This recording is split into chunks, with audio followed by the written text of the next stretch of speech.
दी जाए।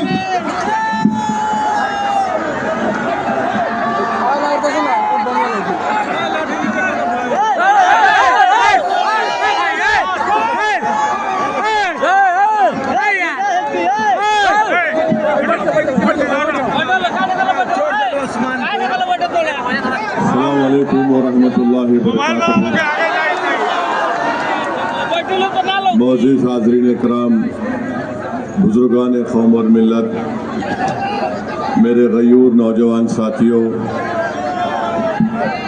मेरे तमाम मजलिस रुफ़क़ा, आप तमाम का बेहद शुक्रिया कि आप अपना कीमती वक्त निकाल कर आज मजलिस इत्तेहादुल मुस्लिमीन की इस इलेक्शन रैली में आप आए। और आप जानते हैं कि गोपालगंज विधानसभा से मजलिस इत्तेहादुल मुस्लिमीन के उम्मीदवार हमारे भाई मरहूम असलम मुखिया के बेटे अनस सलाम साहब हैं। मैं सबसे पहले अल्लाह से दुआ करता हूं कि अल्लाह सुब्हाना व तआला हमारे मरहूम दोस्त जनाब असलम मुखिया की अल्लाह मग़फ़िरत करे, उनकी ख़बर को नूर से भर दे। और हम उम्मीद करते हैं कि यहाँ का एडमिनिस्ट्रेशन जो असल क़ातिल है हमारे भाई असलम मुखिया का, जो अभी तक नहीं पकड़ा गया है, उसको जल्द से जल्द क़ानून अपनी गिरफ़्त में लेगा। मैं आपके दरमियान में इसलिए आया हूँ मेरे अजीज़ दोस्तों और बुज़ुर्गों, आपसे अपील करने के लिए कि 6 तारीख़ को हक़ राय दही का दिन है, मतदान का दिन है।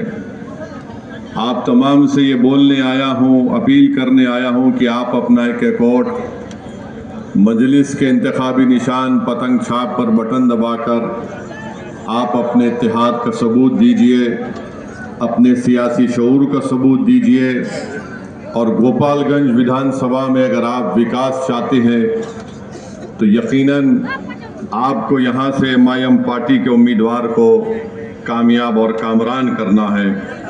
जो लोग यहाँ पर आज नहीं पहुँच सके और जो लोग आज यहाँ पर हैं, मैं आपसे अपील कर रहा हूँ कि आप उन तक हमारा पैगाम पहुँचाइए। असदुद्दीन ओवैसी यहाँ पर आया था और उसने आकर हम तमाम से ये कहा कि 6 तारीख़ के दिन आपको गोपालगंज में एक तारीख़ बनाना है।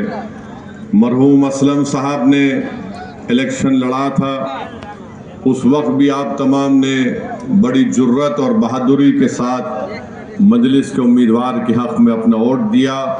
मैं आपका शुक्रगुज़ार हूँ।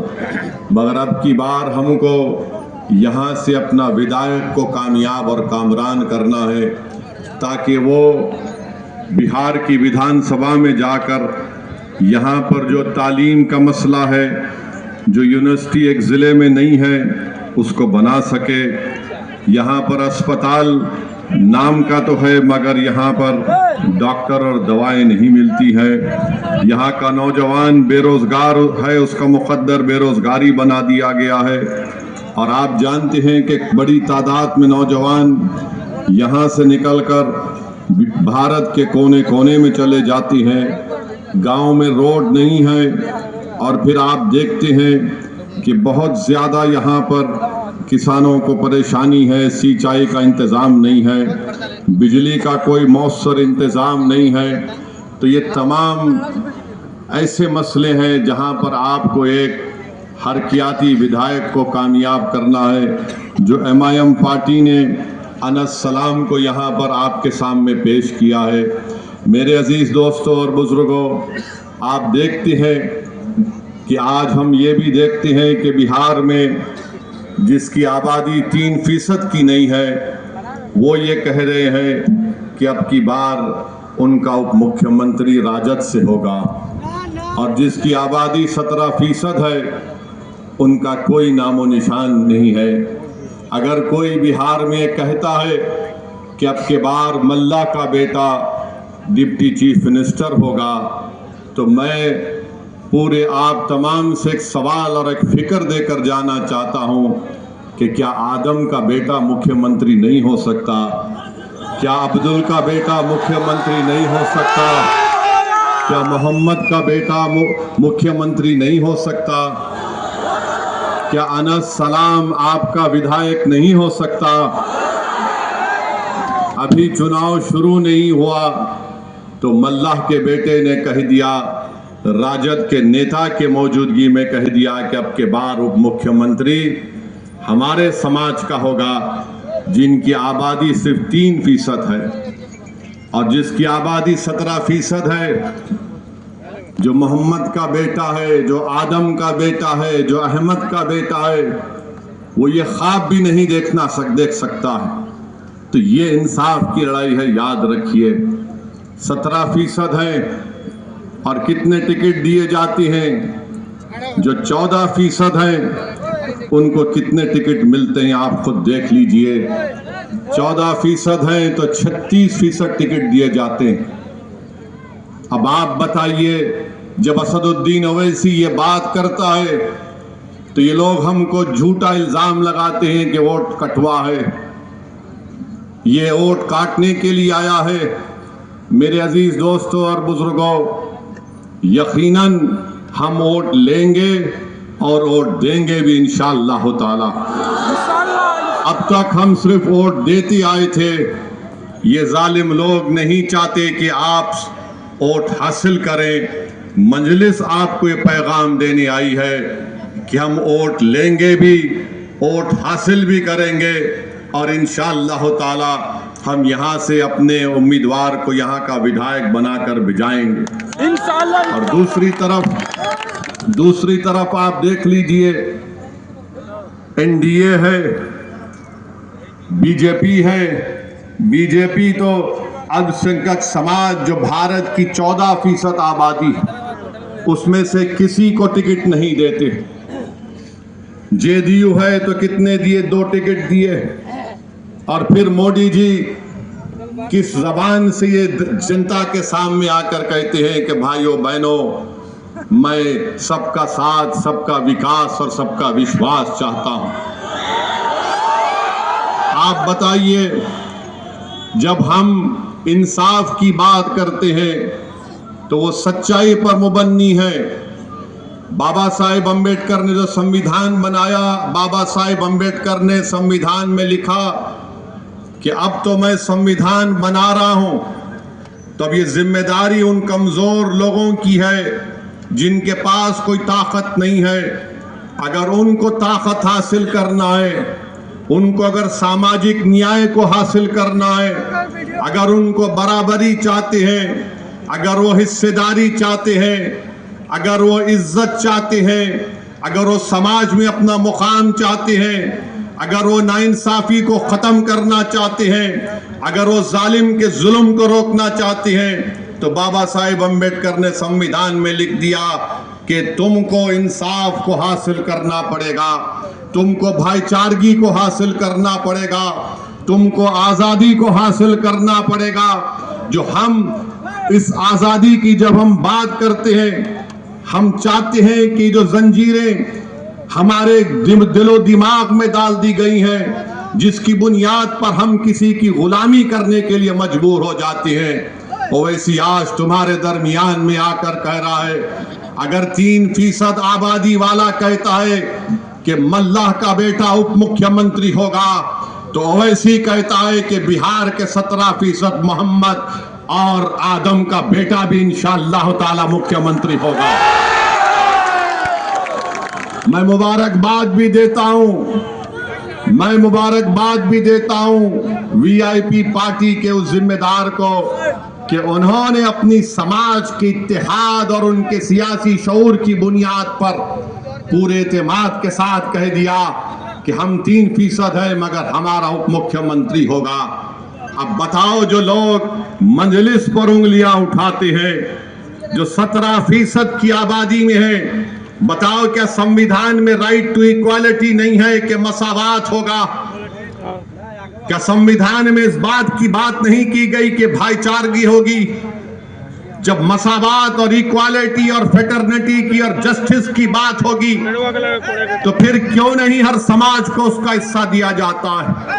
और फिर दूसरी तरफ भाजपा है जो खुलेआम कहती है कि हम नमक हराम हैं। अरे क्या तुम्हारे बाप का पैसा इस देश में कि तुम हमको नमक हराम कहते हो? देश की आजादी में तुम्हारा कोई हिस्सा नहीं था। ये बिहार की तारीख बताएगी कि यहां पर हमारे बुजुर्गों ने अंग्रेजों की गुलामी से इस मुल्क को छुटकारा दिलाने के लिए जिना के पैगाम को ठुकराया। उन्होंने अंग्रेजों को यहां से भगाने पर मजबूर किया और जो जंग आजादी में हिस्सा नहीं लिए वो नमक की बात कर रहे हैं। अरे यही चंपारण बिहार की सरजमीन थी जब महात्मा गांधी के साथ नमक के नाम पर एजिटेशन हो रहा था, तो जो आज हमको नमक हराम कह रहे हैं, अरे तुम नमक हलाली कर रहे थे, नहीं थे अंग्रेजों की। ये देश सबका है, वोट किसी को मिलेगा नहीं मिलेगा इसकी बुनियाद पर किसी पर उंगली नहीं उठाई जा सकती है। मेरे खिलाफ भी वोट दिया जाता है, यही तो लोकशाही है। मगर भाजपा नफरत को फैलाना चाहती है और इनके पास कितना टिकट भाजपा ने फॉरवर्ड कास्ट को दिया। भाजपा ने करीब 50 लोगों को फॉरवर्ड कास्ट के लोगों को अपना उम्मीदवार बनाया। ये क्या है बताओ आप? एनडीए में जेडीयू है, राजद का मामला एक है, देख लीजिए 36%, 14%, 36%, जो 14% की आबादी उनको टिकट देती है और ओवैसी पर इल्जाम लगाती है। और आप बिहार में यहां पर सबसे बड़ी अक़लियत का पोजीशन क्या है बताइए आप? आपको जानकर तकलीफ होगी कि बिहार में जो गरीबी रेखा से जो मृत्यु दर जिसको हम कहती हैं, बल्कि सबसे ज्यादा मरने वाले 1000 लोगों में कोई है तो मुसलमान है बिहार में। ये मेरा डेटा नहीं है मेरे भाई, ये सरकार का डेटा है कि सबसे ज्यादा अगर 1000 लोगों का मृत्यु दर है तो मुसलमानों का है। गरीबी रेखा का जो दर है, जो गांव में मुस्लिम रहता है 50%, वो गरीबी रेखा के दर से नीचे है। जो शहर में रहता है वो करीब 44% है। क्यों तुमने इंसाफ नहीं किया बताओ? कितने अल्पसंख्यक समाज मुसलमानों के पास जमीन है जो उस पर वो जिरात कर सकता है, 1 एकड़ या 1 एकड़ के करीब 2 एकड़ के करीब है। ये इंसाफ है तुम्हारा? अच्छा, कितने महिला 90% मुस्लिम महिला अपने बच्चे मजबूर हो जाती हैं, जब वो डिलीवरी देती है तो अपने घर में देती हैं। यही तो हम बात कर रहे हैं कि अरे भाई, सामाजिक न्याय की बात करने वाले लालू नीतीश कुमार भी किसी जमाने में करते थे, मोदी भी कहते थे सबका साथ सबका विकास। ये गवर्नमेंट का, हुकूमत का डेटा है, मेरे दिमाग का दिल का बना हुआ नहीं है। इसको सोचकर जब तुम 6 तारीख को वोट डालने जाओगे तो तुमको वोट देना पड़ेगा। ये बात बिल्कुल सच है मेरे भाई, ये बात बिल्कुल सच है कि बिहार की जनता ने नरेंद्र मोदी को 3 मर्तबा प्रधानमंत्री बनाया, मगर नरेंद्र मोदी का दिल अहमदाबाद में अटका हुआ है। ये बात बिल्कुल सही है कि 20 साल से नीतीश कुमार मुख्यमंत्री है, मगर उनका दिल सिर्फ राजगीर में अटका हुआ है। ये बात बिल्कुल सच है कि तुमने 20 साल लालू परिवार को मुख्यमंत्री बनाया, फिर 25 साल में कई मर्तबा उनके बेटे उप मुख्यमंत्री बन गए। तुमने झोली भर भर कर उनको वोट दिया, मगर लालू का दिल सिर्फ अपने बेटे में अटका हुआ है। एक प्रधानमंत्री का दिल अहमदाबाद में अटका हुआ है, एक नीतीश कुमार का 20 साल से मुख्यमंत्री है, राजगीर में अटका हुआ है। एक राजद का लालू परिवार है, सिर्फ एक ही अपने बेटे में अटका हुआ है। बताओ कहां विकास होगा, तो विकल्प क्या है? विकल्प MIM पार्टी है। हमने रावण के साथ, चंद्रशेखर आजाद रावण के साथ और स्वामी प्रसाद मौर्य के साथ मिलकर हमने अलायंस किया है। तो हम आपको बताने आए हैं मेरे अजीज दोस्तों और बुजुर्गों कि आप अपने एक एक वोट का सही इस्तेमाल करिए। रहा सवाल अमित शाह का, जो बार बार दिन रात उनको एक ही चीज नजर आती है, घुसपैठिया घुसपैठिया घुसपैठिया। अरे अगर बिहार में घुसपैठिया है तो शाह साहब आप सो रहे थे? सरकार आपकी है, देश के गृह मंत्री आप हैं, BSF तुम्हारे पास है, पूरी हुकूमत तुम्हारे पास है। कैसा कोई बॉर्डर क्रॉस करके बिहार में आ रहा है? मगर अपनी गलती को मानने को तैयार नहीं है। अच्छा, इतना झूठ बोलते हैं। इलेक्शन कमीशन ने SIR किया तो क्या 2 घुसपैठिया दो निकले सीमांचल में? बताओ अमित शाह, कितने घुसपैठी निकले बिहार में SIR के बाद? तुमने कितने नाम इलेक्शन कमीशन ने निकलवा दिए? कितने घुसपैठी थे बताओ? कुछ नहीं बोल सकते। मगर अमित शाह जनता में आकर बोलते हैं घुसपैठी को निकालना है, नहीं निकालना है। तो हर जनता बोलेगी निकालो, मगर निशाना किधर है? अपनी गलती को मानने को तैयार नहीं है। मेरे अजीज दोस्तों और बुजुर्गों, आपकी क़यादत होना जरूरी है। भारत की जमहूरियत मजबूत होगी, भारत की जमहूरियत मजबूत होगी। आप बताइए, 17% अल्पसंख्यक समाज मुसलमानों की आबादी है और कितने पूरे पार्टी टिकट देते हैं? क्या हाल बना के रख दिया आपने? सिर्फ हमसे वोट ले लेंगे और उसके बाद हमको लाचार और लावारिस करके छोड़ देंगे। तो मैं आपसे अपील करने आया हूं मेरे अजीज दोस्तों और बुजुर्गों, अगर हम इस मुल्क में जमहूरियत को मजबूत करना चाहते हैं तो 6 तारीख के दिन आपसे अपील कर रहे हैं कि आप एक नौजवान को यहां से अपना विधायक बनाकर भिजाइए। आप सब लोग पतंग छाप और वोट देंगे इंशाअल्लाह। अब वादा कर रहे हैं आप, याद रखिए बिहार में जंगल राज अभी भी चल रहा है। एक जंगल राज था जब लालू के परिवार के लोग मुख्यमंत्री थे, दूसरा जंगल राज मोदी, नीतीश कुमार और फिर तेजस्वी जी कभी कभी शामिल हो गए, तो जंगल राज चल रहा है। ये वो पहला पार्ट 1 था, ये पार्ट 2 चल रहा है। तो दोनों जंगल राज थे जिसमें राज वोट तो ले लिया मगर राज कोई और कर रहा था, गरीब को कोई फायदा नहीं हुआ। अरे बिहार में 4% लोग, 4% बेरोजगारी का तनासुब है, 4% देश से ज्यादा है। बिहार में 28% लोग अपना घर बार छोड़कर देश के कोने कोने में जाते हैं और फिर बिहार में उनके 28% लोग जाने की वजह से करीब 30 से 50% घर मुतासिर होते हैं। नरेंद्र मोदी, नीतीश कुमार, तुमने कौन सा विकास किया बताओ? बोलते हैं 125 यूनिट बिजली के फ्री देंगे, जाकर किसी किसान से पूछो जो ट्यूबवेल से पानी निकाल कर अपनी जमीन पर पानी छोड़ता है, 6-6 घंटे 8-8 घंटे बिजली नहीं आती, 6-6 घंटे। मगर आज बड़े बड़े बुलंदबांग दावे किए जा रहे। अरे 20 साल तुमको सत्ता मिली नीतीश कुमार, नरेंद्र मोदी, और बिहार में आपने करप्शन को आम कर दिया, भ्रष्टाचार को, रिश्वत को आम कर दिया। एक रेट होता है, इतना पैसा देंगे तो म्यूटेशन होगा, इतना पैसा देंगे तो रजिस्ट्री होगा, इतना पैसा देंगे तो आवास योजना में हिस्सा मिलेगा। अरे तुम 20 साल से गरीब का खून चूस कर हमारी माओ के अकाउंट में सिर्फ 7,000 रुपये डालते हो।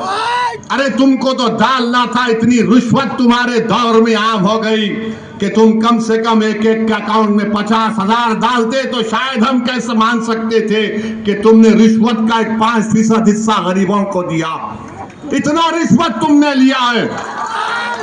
तो बहरहाल मेरे अजीज दोस्तों और बुजुर्गों, आप तमाम से अपील है कि 6 तारीख के दिन मुत्तहदा तौर पर अपने वोट का इस्तेमाल करिए। लोग आएंगे, हमको गाली देंगे, हमको इसकी कोई फिक्र नहीं है। लोग इल्जाम लगाते, हमको कोई फिक्र नहीं है, मगर हमारा एक ही ख्वाब है कि हम इस दुनिया से जाने से पहले देखना चाहते हैं कि भारत की जमहूरियत और मजबूत हो, और मजबूत ऐसे होगी जब यहाँ पर अल्पसंख्यक समाज को अपनी सियासी लीडरशिप होगी। आपको अपने वोट से अपनी सियासी लीडरशिप को बनाना है। यहाँ से एमआईएम पार्टी के उम्मीदवार को कामयाब करिए। आप आए यहाँ पर, बहुत बहुत शुक्रिया। जो नहीं आ सके, हमारा पैगाम उन तक जरूर पहुँचाइए। अस्सलाम वालेकुम वरहमतुल्लाहि वबरकातुहू। देखो देखो कौन आया, देखो देखो कौन आया। मैं लोगों से अपील करता हूं कि कृपया वो मंच पर भगदड़ वाली स्थिति ना पैदा करें, मंच पर वो भगदड़ वाली स्थिति ना पैदा करें। देखो देखो कौन आया, शेर आया, शेर आया। असदुद्दीन ओवैसी जिंदाबाद, जिंदाबाद जिंदाबाद। असदुद्दीन ओवैसी जिंदाबाद, जिंदाबाद जिंदाबाद। अनस सलाम जिंदाबाद, जिंदाबाद जिंदाबाद। अनस सलाम जिंदाबाद, जिंदाबाद जिंदाबाद। अनस सलाम जिंदाबाद, जिंदाबाद जिंदाबाद। हमारा नेता कैसा हो, अनस भाई जैसा हो। हमारा नेता कैसा हो, अनस भाई जैसा हो। असदुद्दीन ओवैसी जिंदाबाद, जिंदाबाद जिंदाबाद। शहीद गोपालगंज असलम मुखिया जिंदाबाद, गोपालगंज की जनता जिंदाबाद, जिंदाबाद जिंदाबाद। एमआईएम जिंदाबाद। कृपया आप लोग रास्ता खाली कर दे। हमारे स्थिति को ना पैदा रवाना हो रहा है। रास्ते पर कृपया भगदड़ वाली स्थिति को ना पैदा करें। बीच से